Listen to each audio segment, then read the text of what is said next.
in 1, 2. Welcome back, Drumheads, Season 5, Episode 3 of the Drum Score. How you going there, Eddie? Yeah, I'm doing well. I'm a wee bit tired. There's a lot on. This business is rolling in. I'm doing things that kind of make me busy. So between the band, Scott's Veterans, the normal job, I'm kind of trying to put fires out left, right, and centre. Flat out, so, huh? Yeah. Yeah, we've both been busy little boys, actually. I think you remember last episode we were talking about I was learning some brushes, right, with a fella over here, jazz guy, Livsky. So basically, the brushes are in the bin, right? Sack the brushes. I'm just doing an 8-week concentration of jazz. So I'm gonna learn. Wait a minute, is that like a new diluting juice? You know, don't get me Robinson's orange juice. Get me the 8-week concentration of jazz juice. Yes, the cool cat stuff. So you'll need to get the kind of. You'll need to start smoking Galois fags and wear like kind of wee glasses and all that, but not dark glasses, like probably like a blue tint to it or something like that, yellow rimmed. It covers like half the eye, and I've got like the beret on and like. Start calling folk cats. And, kick out the jams and stuff like that, man. You know what I mean? It's nothing to do with music. Like.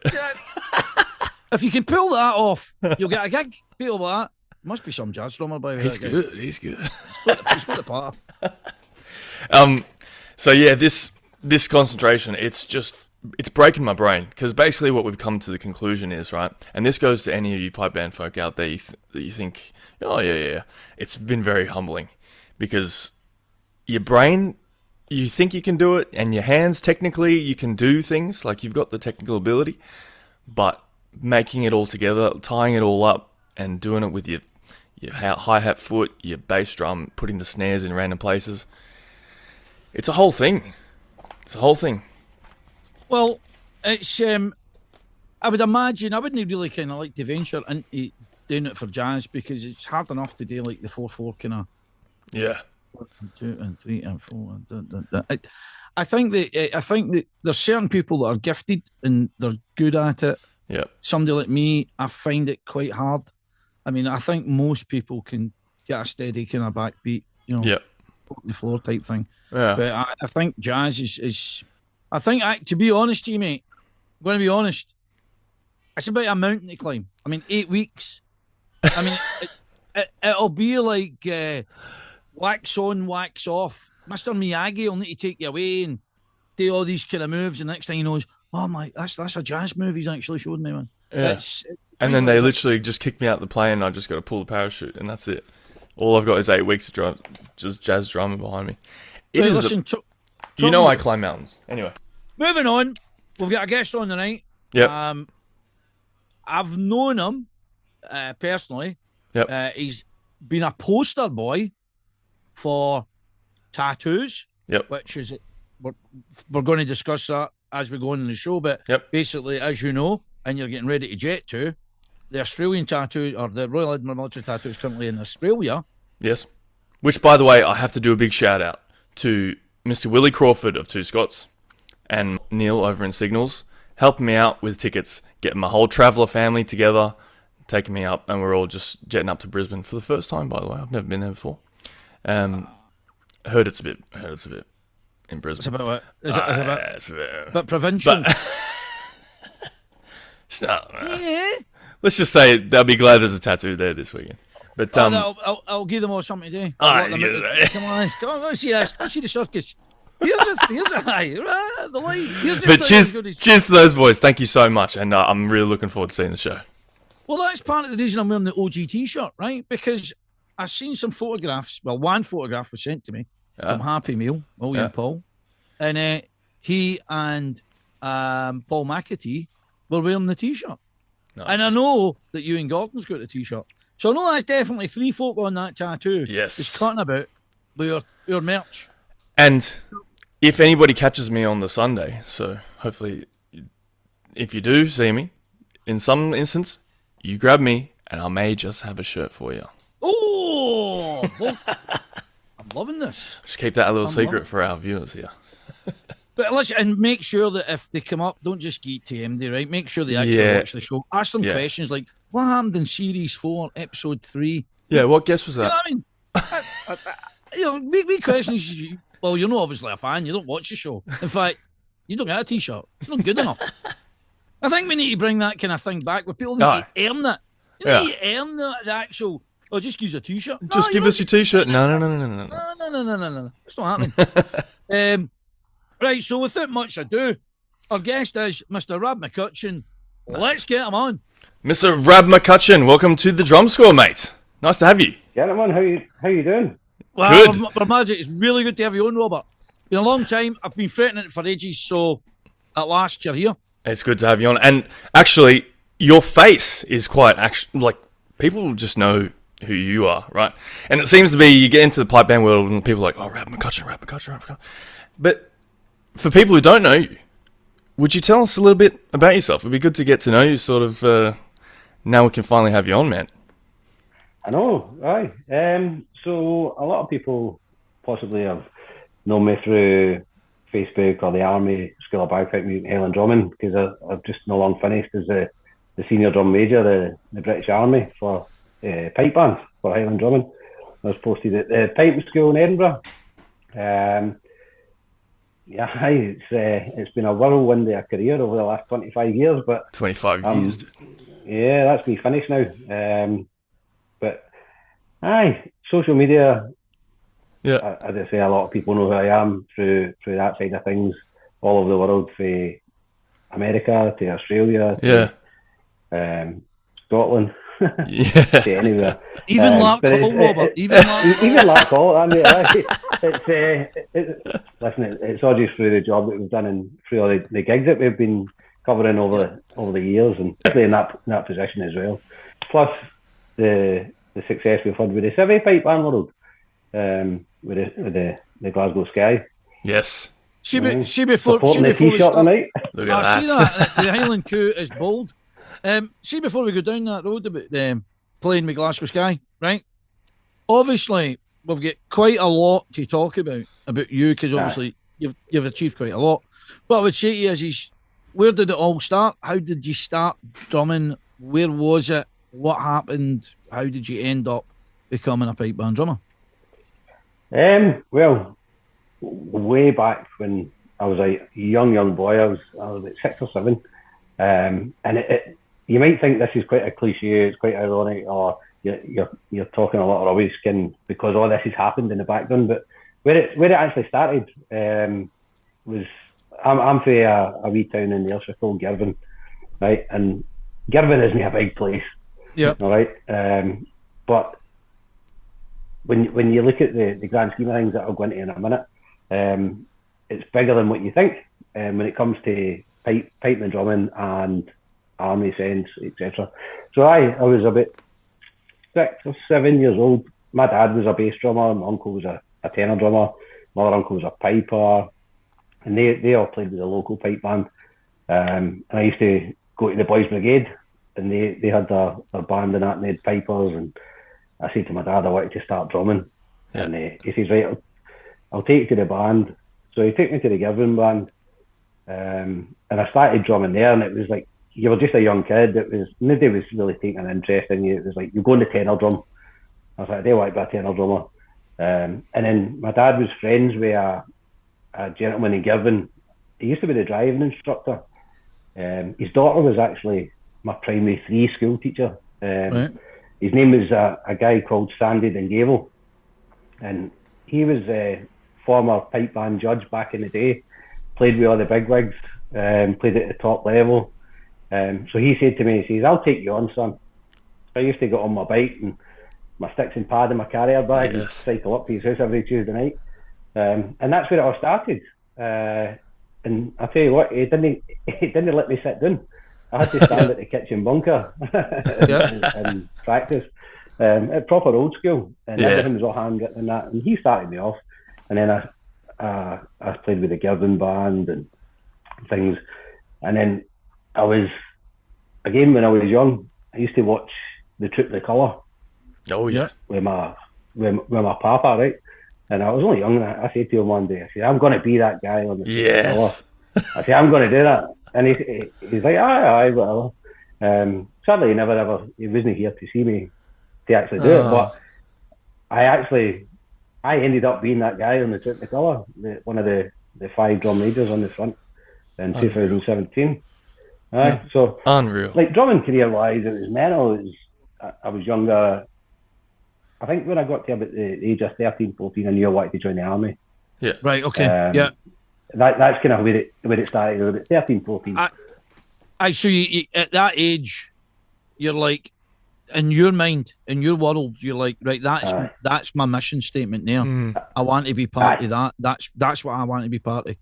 I totally get that, by the way. Like who'd been that wee guy watching the trip on the telly, and then obviously growing up a wee bit further, I was about 13, 14, and I got to the point where I was like, I'm going to join the army. And I was like, it was always the Scots Guards for me, because that's what I used to watch on the telly. Yeah.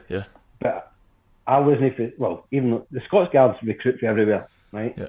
But my local regiment, the territory, was the Royal Highland Fusiliers. Yep. The RHF, and 2 Scots came. Yeah. And that caused a bit of controversy when I went to join the army. I could imagine. I could imagine. So see, what was the careers office that you went to? What did they have? Was it one in Irvine? That's right, aye. Irvine, so, was it? I take it was an RHF guy that was in the careers office when you're like that. Can I go to the Scots Guards? And he's like, funny enough, they're full up this month. They're not recruiting anymore. It wasn't, mate. There was actually a Scots Guardsman in there. But the company sergeant major that was running the recruiting office, the office manager at the time, was RHF. All right. And I was like, oh my God. And I was like, right, cool. And you'll mind this, Andy, was the Scottish exhibition schools that used to run at Redford Barracks. Yeah. And I seen the list up at the high school, right? And I hated school, man. I went to school. Everybody came with a backpack and jotters and pens and pencils and that. I went to school with a pencil and a rubber in my pocket. You know what I mean? I wasn't interested in school. I was like, nah. And then I knew I wanted to join the army, and I seen this army exhibition schools, right? And so I put my name down. I said, like, I'm going to go to that. And it was up at Redford Barracks in Edinburgh.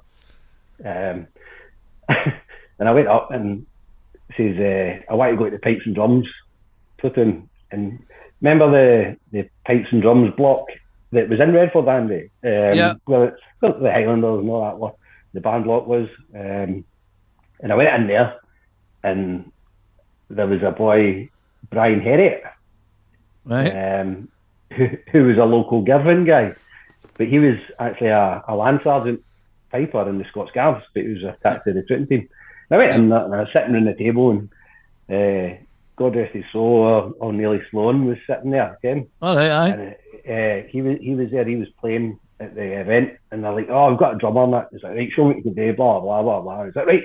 And Roddy Weir was there, and Drew Caldwell, and they're like, right, what regiment are you joining, pal? I said, I'm joining the Scots Guards. And you just heard them all shout, Brian! Take it through. And it was mental there. And then for that day, I went home, right? I never even told my mum and dad or nothing. And our house used to be literally across the road for the high school. And I was sitting in biology, right? And it was just coming to the end of the day, and it was a Friday, right? I'll never forget it. And I seen the Scots Guard Land Rover driving up the street. And I was like, oh no. So I seen it drive into my street. So I came out of school and I ran home, like, I was like, oh no, what's going on here? Aye. And I got up into the street. Sure as hell, the Scots Guards Land Rover starts to see my house. And I goes inside. And my mum and dad sitting there again. And Brian Herriot was sitting on the sofa. And my dad's like, what you done, boy? I was like, what are you talking about? And I was like, what did you do when you went to Edinburgh? I was like, oh, I forgot to tell you, I joined the army. Right. They're like that. Right, everybody stop. This guy's yours. So, that's kind of it. My mum's like, he's not going to the army. I was like, I'm going to the army. My dad talked around, and obviously it was the best thing ever. But anyway, through the whole recruiting process, right? we kept getting phone calls for this office manager in Irvine. Yeah. And he's like, oh, that young Robert should be coming to the RHF. It's his local recruiting ground. It's his local regiment and that. Blah, blah, blah, and everything else. Right, no bother. And it got to the point where my dad's like, listen, stop phoning me. Yeah. Because if you keep phoning me, he's no going. This is getting ridiculous now. He doesn't want to join the RHF. He wants to join the Scots Guard. And let's say it's not against the RHF. I wanted to join the Scots Guard. So my dad phoned the recruiting team in Edinburgh, the Scots Guards recruiting team. And it was a company sergeant major at the time. His name was Crack Donald, right? An absolute gemmy a guy. I'm still friends with the guy at the minute. And his name was Crack for a reason. Right. You know what I mean? Yeah, right.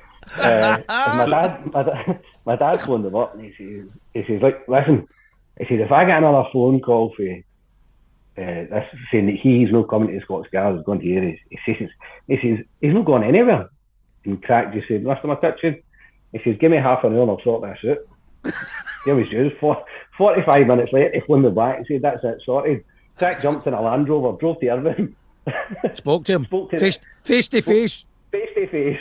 Wow. And aye. Lo and behold, there was no more phone calls and I joined the Scots Guards.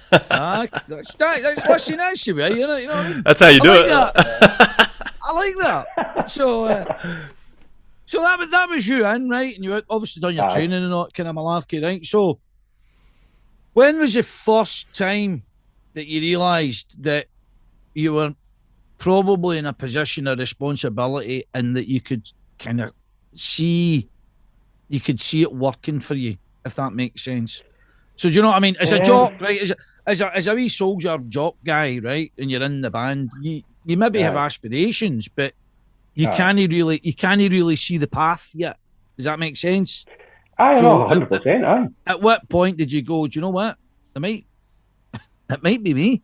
I might be looking good for taking over this role.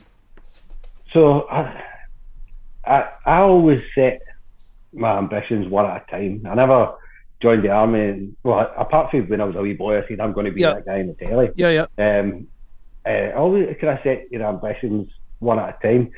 And when I got to the Scots Guards, there was a lot of people invested in me when I joined because I could already play. Yeah.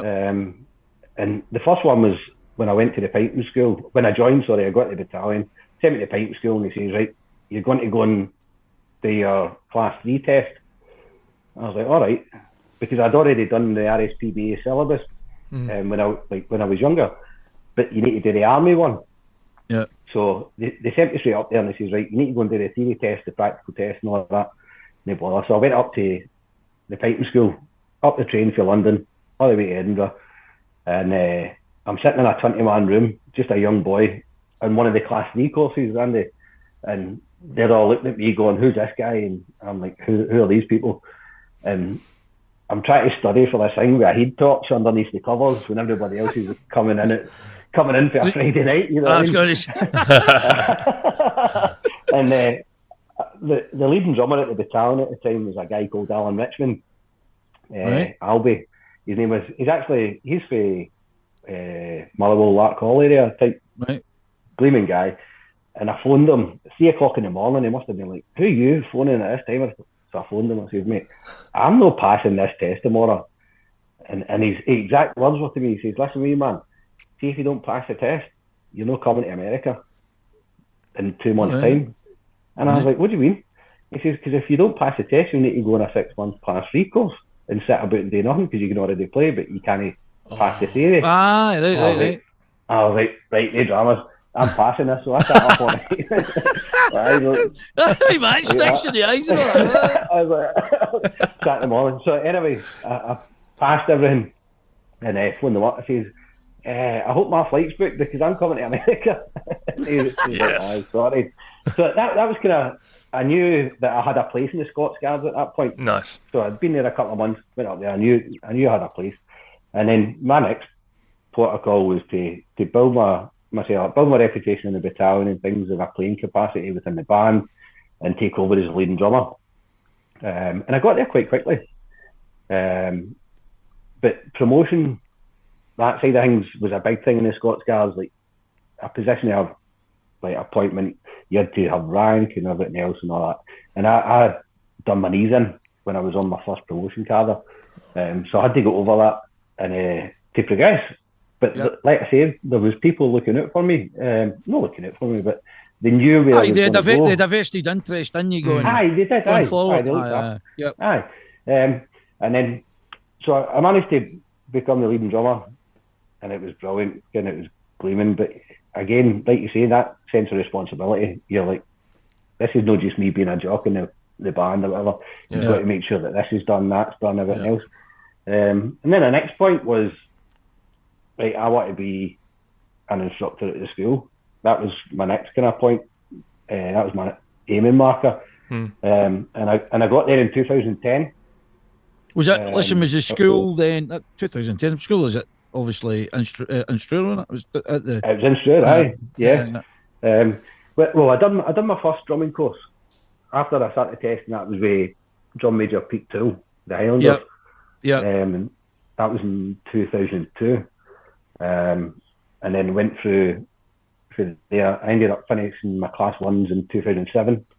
And then I got posted to the school in 2010. 2010 to mid 2012, and then I went back to the battalion, took over leading drummer again.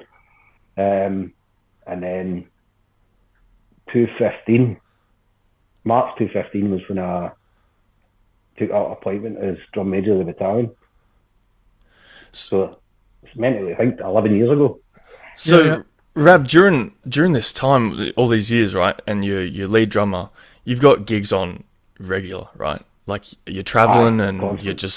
You're just constant. Are you composing music as well? Are you like teaching guys all those responsibilities? Yeah. So you've got you can't just the army used to get people that could play. Yeah. You know what I mean? People that the army was like, let's go there. We're getting paid to play and all that. Yeah. Whereas I think it was like mid to 2005, 2010, right about that kind of era, about 15 years ago, other opportunities started to open up for pipers and drummers. And the army was getting a lot busier on the operational cycles and things. And it wasn't as appealing to everybody as what it used to be. Right. So there was more opportunities. So you had to make your own. And like for a prime example, when I came back for the piping school, in 2012, the battalion was just about to deploy to Afghanistan for the second time, and I was about 2 weeks before we were meant to deploy. The commanding officer took me in and basically said, "You're not going." And I was like, "What do you mean I'm not going?" He says, "We need our pipes and drums for when we come back, because." Within the Scots Guards, the pipes and drums is like the forefront and face of that battalion.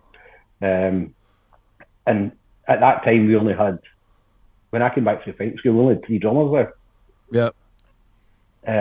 You'll mind that. That was 2012. So whilst the battalion was on deployment, there was an influx of people on rear party and things that came over to the pipes and drums and basically said, "I want to be a drummer." So I run a course at the piping school in the battalion, the same as I did at the piping school. And when the battalion came back, we went to the Virginia Tattoo in April 2013, and I had 8 side drummers, 3 tenors, and a bass drummer, all playing like decent stuff. And I managed to maintain that core for 5 or 6 years. To the point where we were competing, and it was tough. See that's. I think that's what people don't get, right? So if like from a military perspective, but I don't think people fully get the difficulty, especially pipes and drums versus like a regimental or a military, but kind of bunch of guys.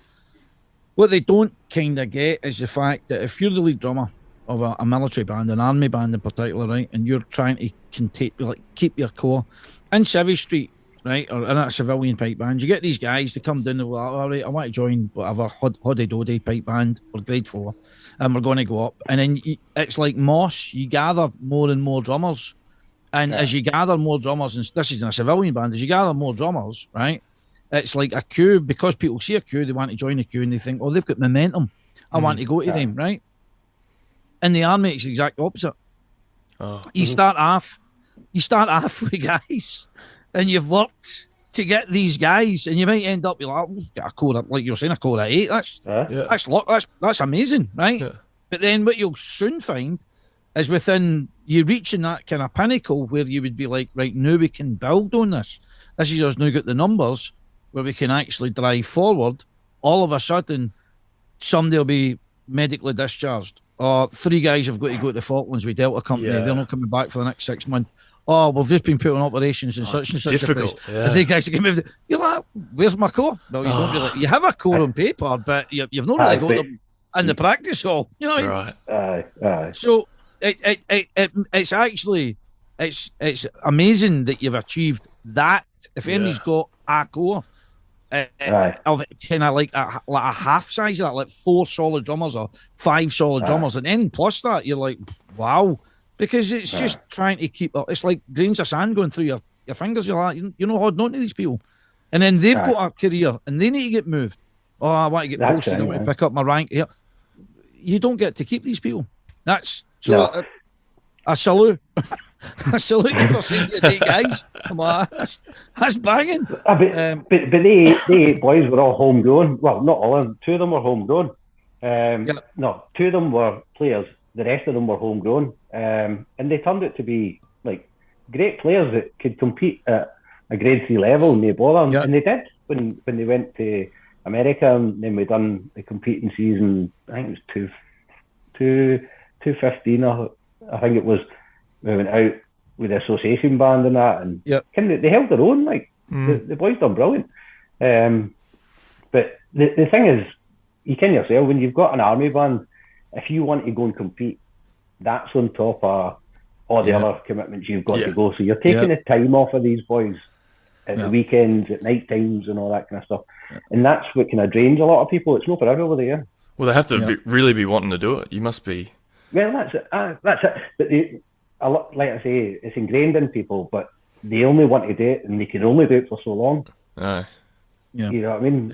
And then they get opportunities, and they want to leave, and everything else. So it's just mental. If you're in the army, regular army, and you're in the pipe band, is a tattoo something you look forward to? Is that something you see come up on the thing and you go, "Oh yes, man"? Aye. So, as a drummer, as a piper, as a jock, as a lance corporal, the tattoo is like, oh yes, we're going to Edinburgh for a month, or we're going to America, or we're going to Denmark, or we're going to Belgium, we're going to Netherlands. As somebody in a position of leadership, it's like, oh no, like, oh my god, I've got to take these people here, I've got to take these people there. And I tell you, you've got to pack a suit and a shirt and tie, and an extra bank balance to buy flowers to Sorry about the guys last night. Just letting have a statement on that, 100%. So what was your... No, sorry for interrupting you. What I was going to say, so obviously we mentioned the tattoo, and you've done obviously gazillions of tattoos, right? You must have done every one. There is. You must have pretty much covered every tattoo in the book there, Rob. Come on. I've never done Nova Scotia. Oh, did you hear that, Nova Scotia? You hear that, Nova Scotians? Nova Scotia is looking for a drum major, I know the very guy. We can pass on the details. So, what's your best tattoo, Jen? Oh, it's got to be one. I don't know. So. Give me two. Give me 2 alternatives or something. I'll get right. So you've got to have Edinburgh. Edinburgh is iconic. Right. I've heard it's brutal, though. I've heard it's brutal. It is brutal. It is absolutely brutal. Yeah. But the people that come from all over the world to see that spectacle, and to get the opportunity to march across the drawbridge is like second to none. The other one, it's got to be the Virginia tattoo in America. Ooh. It is awesome. It's a shorter tattoo, but it's compact. I heard that the Virginia tattoo in the not too distant future is probably going to be looking for a veterans band. That's the word I heard in the street. I don't know if it's true or not, but I'm going to spread that. I'm going to spread that rumour. Let's start that now. I'm going to keep spreading the rumour about the veterans. Anyway, we'll get back to this. But the Virginia tattoo, Rab, on you go, mate. Aye, so it's a short tattoo. You're there for 10 days. It's indoors. That's a plus because the weather. So you don't get wet at night time. The people, the bands that come across to that are phenomenal, and what they can attract. And because it's only a short tattoo as well, it doesn't take too much time out of the rest of the year, if you know what I mean. What you're doing, there's also the competition as well. There is. You've got the competition as well. Unless you're in a position where you need to be writing music and doing formations and all that kind of stuff. You know what I mean? That's when it kind of takes up its toll. Let's say I was fortunate enough to do the Virginia tattoo for 13, 14, 15 as a drummer with the Scots Guards, and then go back 16, 17, 18, 19. Didn't go 20 because of COVID. Didn't go 21 because of COVID. Went back 22, 23. Didn't go back. I wasn't there last year because I was started my resettlement phase because I was coming out the army. And obviously I'll not be back this year because that's me out now. You know what I mean? But it's a great team. They attract great bands. And it's a short tattoo. Whereas Edinburgh, like you're saying, Jason, is brutal. It is brutal. The rehearsals are brutal. Every single day, apart from a Sunday, for a month is brutal. In summer. It's the double-edged weapon of it, though, right? So see if you're a battalion or you're a unit that's based abroad, right, or not local, and you want to compete, then you say, well, if we're on a tattoo, it gives you the chance to compete. But the downside is that you get the Saturday night shows. I know that sometimes it can be accommodating, but it means that you've just literally got to get on, compete for I'm talking about the Worlds. Go on, compete, and the bus is running. You're back on the bus, and you're back through, and you're in the show. I've got 2 stories about that. Go on. Right. So the first one was 2023. So it was my first year as a senior drum major for the tattoo, right? And it was the first year of the reformation of the Sky. Yep. And so I'm trying to juggle, get my head around what you do as a senior drum major at the piping school, with the courses, with the people, with the preparation for the tattoo, with the music writing, with the formations, everything else. But I've also got the Sky side. Yeah. So you're attending practices twice a week, and you've got your weekend practices and everything else. And in 2023, I think it worked out about 267 days after the first band practice at the Bowling Green in Glasgow. Burnbank, is it Burnbank Bowling Green or something? Can't mind. Was that the one at the West End, by the way? Aye. I know the one you're on about. So we were on there. There's pictures in that. 267 days or 69 days, something like that. We won the drumming at the Worlds. Yeah, phenomenal. Right? Yep. In grade 2. But I wasn't there. So I was there, but I wasn't there. So I was there. I know what you mean. So I left the house at 7 a.m, got through there, done everything, tuned up, went on, played, blah, blah, blah, came off, went back to the bus, put the drum on it, and our pal, Big Willie Crawford, put me in a car, drove back to Edinburgh. Yep. Had to go and do the tattoo. So we goes on for the first show. Yeah. And I'm looking at the watch going, the march past started moving, blah, blah, blah. Right, blah. And then, so we marches on for the finale. And then on a double show on a Saturday, after the first one, we all go back through the castle. Right? So we're going back through the castle. And as I'm hitting the drawbridge, I can feel my phone vibrating in my pocket, right? And I'm like, oh no, man. So I get through the drawbridge, literally, the bands are still going up the hill. The bands are still going up playing. I'm in the corner, the bearskins are, the phone's out, I'm on the phone, and it was Apples shouting, we're just coming into grade 2, we're coming into grade 2. I was like, right, no bother. The band are still, I forgot to cut them off, mate. I'm chasing the bass. I'm chasing the bass to get the double tap. And I was like, oh my God. So we get up there, and then sure as hell, my phone cuts off because the signal was rubbish behind the castle, right?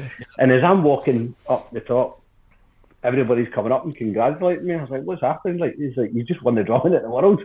I was like, you're joking. I was like, oh my God. So the second show was absolutely brilliant. Yes. And then because I went straight from there back to camp to get changed, right?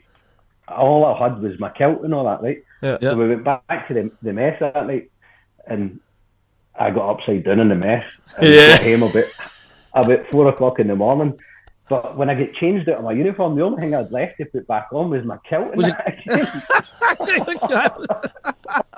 walk down the road. It was mental. But then, so that was 2023, and then you were saying about the long days and competing in that. Yeah. That season there, the band was playing at Perth. Yeah. On the Saturday, which fell on a TV night. Ah, right, aye. Right, enough, so aye. I was like, right, no bother. So our draw was, it worked out perfect. I could get there, I could play, jump the train, straight back into Waverley, up to the castle, get changed in my changing room. Jobs are good. Aye. I'm standing, grade 2's pushed back, and I'm like to Les going, mate, my train's at 25 past 3. I said, if I don't get the train at 25 past 3, I'm losing my job, like, I'm done. And then he's like, right, no, but get to final tuning, we're now hitting 5 to 3. And I'm like, oh, no. And then I seen the RSPB guy coming over, the band started moving, gets to the line, we're now at 3 o'clock.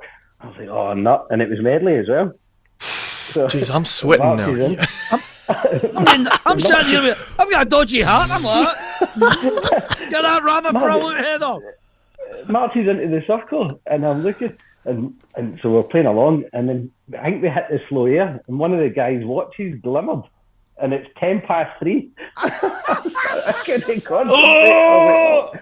I was like, Jesus.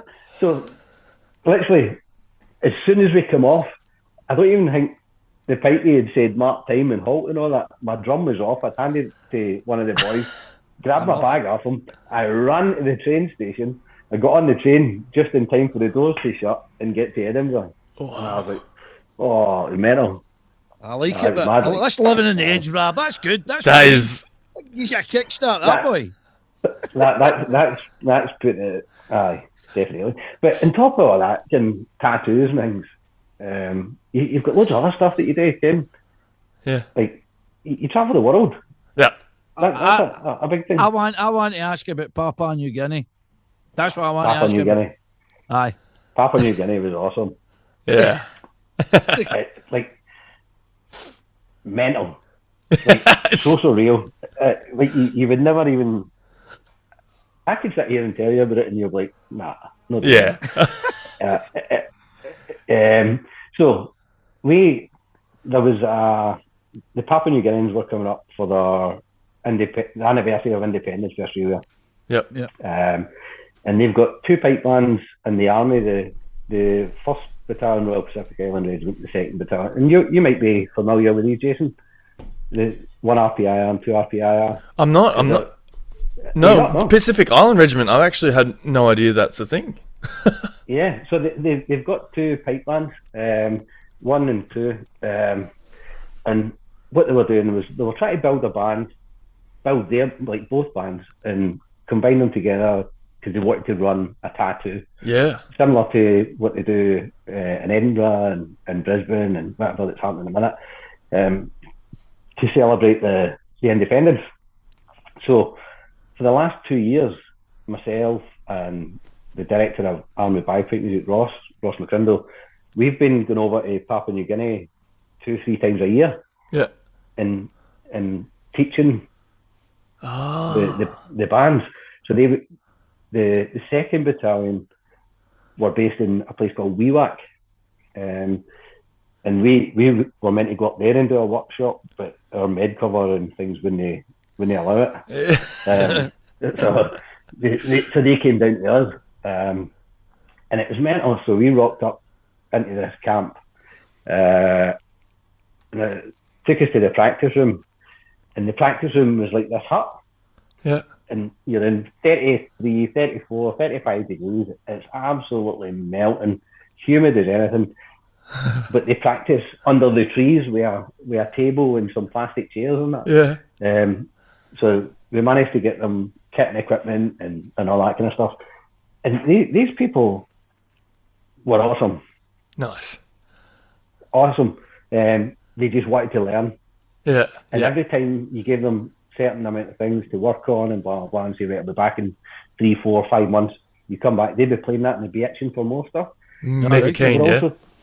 Aye, and they were also trying to recruit new people into the Defence Force, which was trouble. Like, it was hard because they didn't have the funds and all that. Yeah, yeah. So there was actually civilians had been travelling to camp on their own money and all that, not getting paid, Wow. and coming to get instruction because they wanted to be part of this, the independent celebrations. It was, the commitment was unreal. It was That's mental. mad. But Papua New Guinea was crazy. You couldn't go out in the street and go for a beer and all that. It was like proper. You were in the hotel and things. Yeah, right. But For your own good. Aye, so, well, put it this way. The first day we got there, we were in the car going to the camp, and there was a guy coming out of a shop chasing somebody up the street with a 4-foot machete. And It's legit use. That's a tool. I don't think he was going to cut mangoes off the trees. You know what I mean? You hear about that drive with the drive that those Papua New Guineans have. You want to tell that to some of your guys in your corps and be like, he's like, I got a sore leg from work today. You're like, mate, there's guys over in Papua New Guinea driving, crossing rivers and mountains. Right, listen, go. Sorry, go on you go. On you go. On you go. No, go. I've got a funny story for you. So We got to hear it. I don't know if you met them. They're drum major. So I've got 2 stories. The first one, I'll tell you the first one first, right? The first time we went there, they wanted to take us to an adventure park, right? And if you picture an adventure park in Papua New Guinea, it's not an Alton Towers. The whole place is an adventure park. Exactly. But this place has actually got gates in it, and it calls it the adventure park. And so you go in, and everybody's talking about this thing called a puk-puk, right? And I'm like, what's a puk-puk? Do you know what a puk-puk is, Jason? A tuk-tuk, like... No, puk-puk. Puk-puk. Never heard of it. Please. Right. So you go in, and they're like, you need to see the puk-puk. And I was like, all right, aye. Where do I find this puk-puk, right? I've seen this big sign, right? And it's a picture of a crocodile. And it says puk-puk.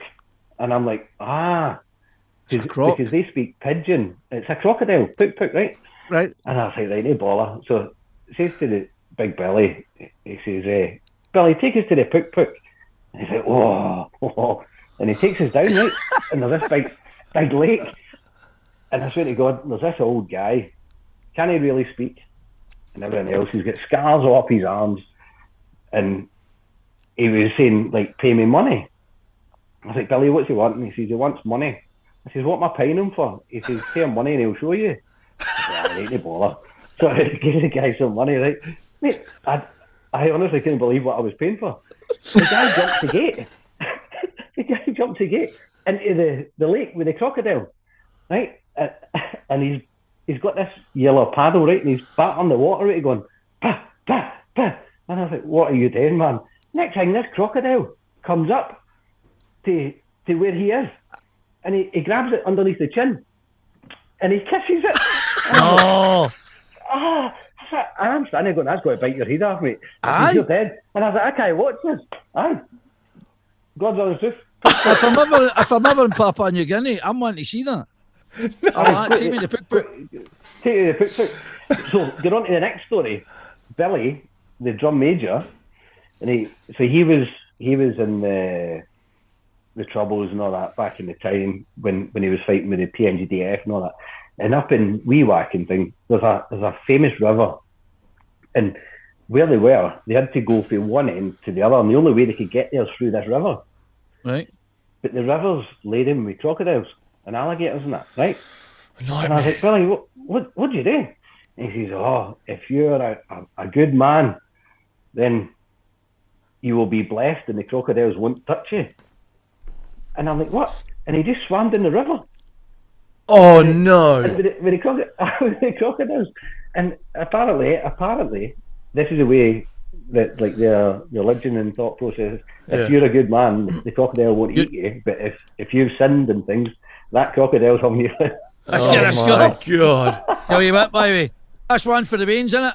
Tell me the truth. No, I didn't, honestly. In that water. Go for a swim.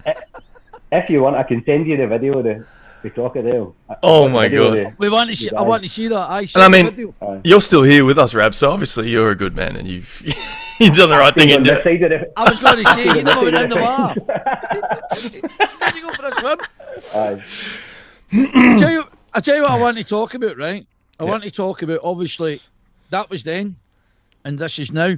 Great stories, brother. So you've transitioned, as they say, from being in the military now into civilian street. So what are you doing now, Robert? Tell people that don't know. So I was really fortunate. So I still had realistically, I should still have had a year left in the army. I was on a 2-year extension.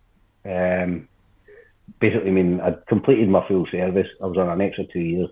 So I still had a year left to do that. And it was when I was on tattoo, a job came up at one of the local independent schools here in Edinburgh.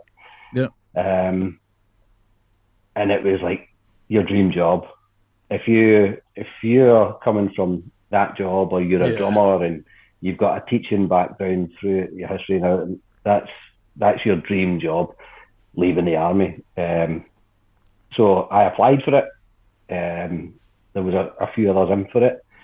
I was successful and got the job. Brilliant. But the problem I had is I was still in the army. So I had to apply for early release, and I managed to get early release and leave the army within 5 weeks. So it was a bit flashy bang. I knew I had the job just after the tattoo. Yeah. And then I started a month later. Brilliant. Brilliant. And like, to be honest, you couldn't ask for any better. The reward for that job's phenomenal, for teaching the kids and watching them develop through their piping and drumming career is awesome.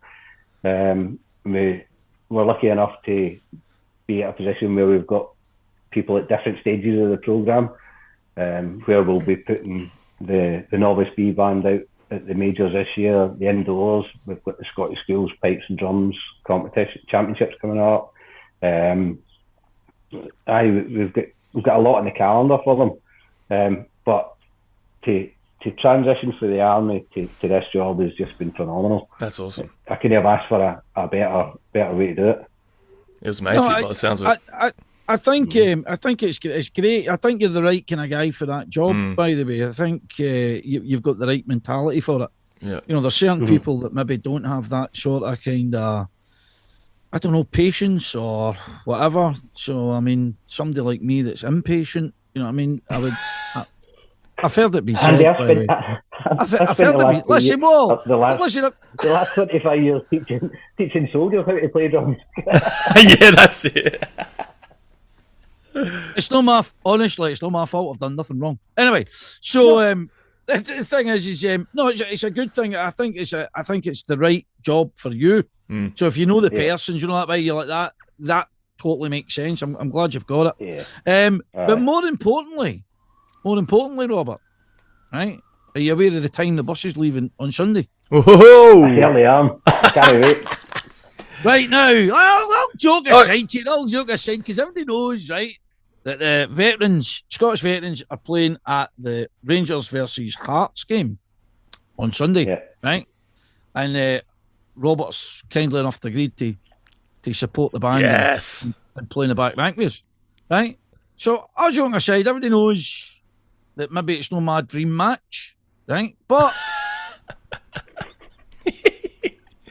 everybody was zooming in on Lady's face on the game. Well, what I was going to say is I think it's a great thing for the band. I think it's good for the band. I think the band's going to really have a good time. Yeah. And we're looking forward. We've got a couple of guests. I mean, believe this or believe this. No, Rob, I think I'm going to put you out to the flank. And this other drummer called Craig Laurie, he's going to be beside me in the middle. He's not been trusted out in the flank, right? So he's like, I'm the 7th best in the world. No, I don't care, Craig. You're in beside me, mate. You're going to be my wee wingman. Putting other guys out to the flank. So I'm really looking forward. I'm really looking forward to the gig, and I'm glad you said aye, you're coming. So, like I said to you, I think what the veterans drums and pipes is doing is awesome. Like the competing side of things, the community engagement side of things, not just for the army, but like spreading that word out there is brilliant. And that, like I said to you before, Andy, I can't compete with you, but any gigs that the band were doing, and I'd be happy to support. And there's a number of people out there that we could get involved as well. I think they just need to see it.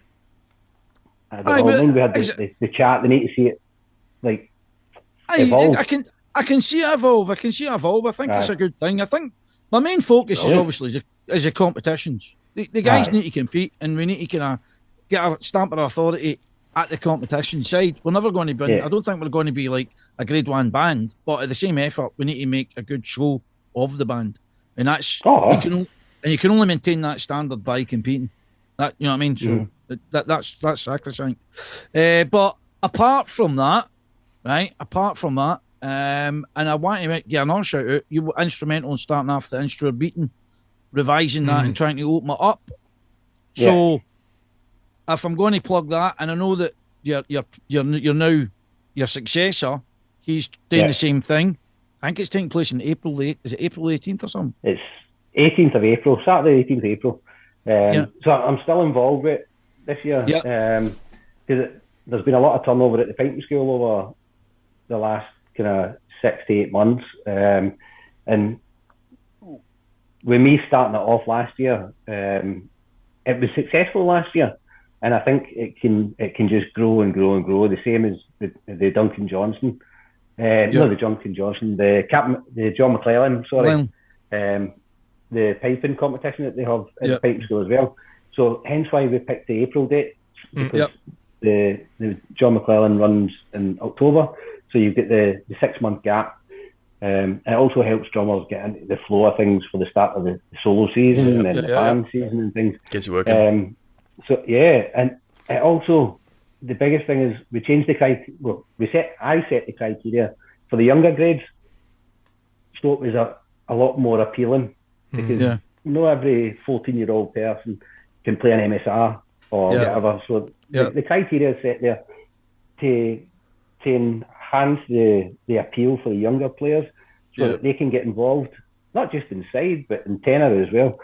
But on the senior side, you've got the appeal because of the prize money and things. Like, there's prize money across the board, but for the senior grades, the prize money is quite substantial.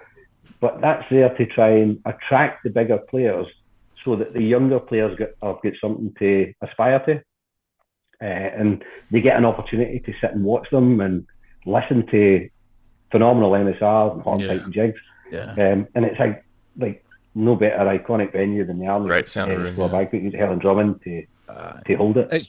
It's a special location. It's good, and I'd strongly urge anyone that's nothing to do with the Army, if they get the opportunity, go there, visit it, and they'll like it. They'll not come away with a negative thing about it. They'll like it. No, that's it. And it's free. It's open to the public. You know what I mean? There's no ticket sales. The only money saving things is it's £5 an entry to the competition for the competitors to play. Everything else is free, and it's sponsored by the Army Pipe and Drumming Committee and the Royal Embryology Tattoo. So it's free to come and watch it. So Unreal. you don't have to enter the camp either. Well, mate, So, I'm going to. I think I'm going to talk. I'm intending in turning up at it, right? yeah. I'm intending in being there, so definitely I'll try and maximise the event with all our subscribers. No, we'll get there. No, but you know We'll get there. what I mean. We're getting there. Listen, we're getting there. We'll get 200 or something like that now. So we're starting to grow. We're starting to grow a wee bit. Loyal, they're loyal. That's the. Exactly, they're diehards. That's the best people. Is there commission for me if I can get you another 10? Get me. Hey, listen. We'll talk. We'll talk maybe a t-shirt. We'll maybe talk a t-shirt for you. Andy, I wouldn't be wearing a Sky one tonight if you'd sent me a t-shirt. I know. Listen. Oh. Listen. Wait. Right. I'm going to say something, right? I am the worst guy at two things: IT and obviously clearly merch, right? So, And there's two things we're trying to do here. Like. the two things that we're trying that's the benchmark of our show is merch and IT, and I'm rubbish at both of them. So, I'm with you there. I will guarantee you this, sir. You will get a t-shirt from me, right? Because you're a genuine prince, by the way. Just going to say this: the Veterans Band would never have got off the ground if it wasn't for alliances and people who help us out, such as yourself. Yes. That's a big thank you, mate. Genuine thank you. So thanks very much for everything you've done for us. It'll not be forgotten. No problem at all. It will not be And- forgotten. Lads, I think we do have to sort of wrap it up around Say this goodbye. point. Yep. I've got to jet off to Brisbane for the REMT up there, as you know, Rab. So Yeah, you Pass on. enjoy that because Yeah. I should have been there, but I'm not. Listen, Willie Crawford got him tickets, so yeah. got to thank Willie for that. Yeah, thank you. Yeah. Aye. Well, I'll be watching and make sure he does a good job for you. And If you hopefully, if you want a copy of the drum scores, I'll send them to you, mate. It's fine because they're Yeah. all mine. oh, there you Ooh, go. okay, all right. You can play the line in the stands, man. Aye, that's He's it. played that line. Hold on, We that's might get a gig. actually- Aye. Right. Thanks very much, Robert. Yes, and also congratulations on the Meritorious Service Medal. Aye, the merits. Thank Aye, you. Oh, the thanks merits very much. award. Aye. Aye, well done in Yeah. that, by the way. I did Cheers. next year going well done, but actually well done. That's excellent. Aye, What thank was it you. for, Robert? What was it for? What was the Meritorious?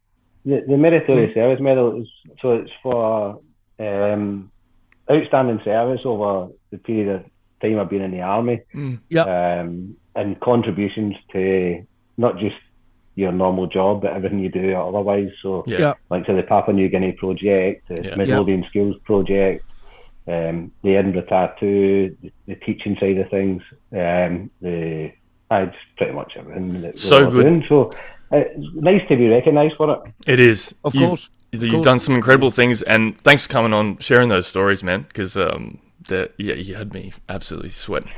Okay, we can write a book, but we can never publish it. Yeah, 100%. that's what we're here for. Great having you on. Hope to have you on again.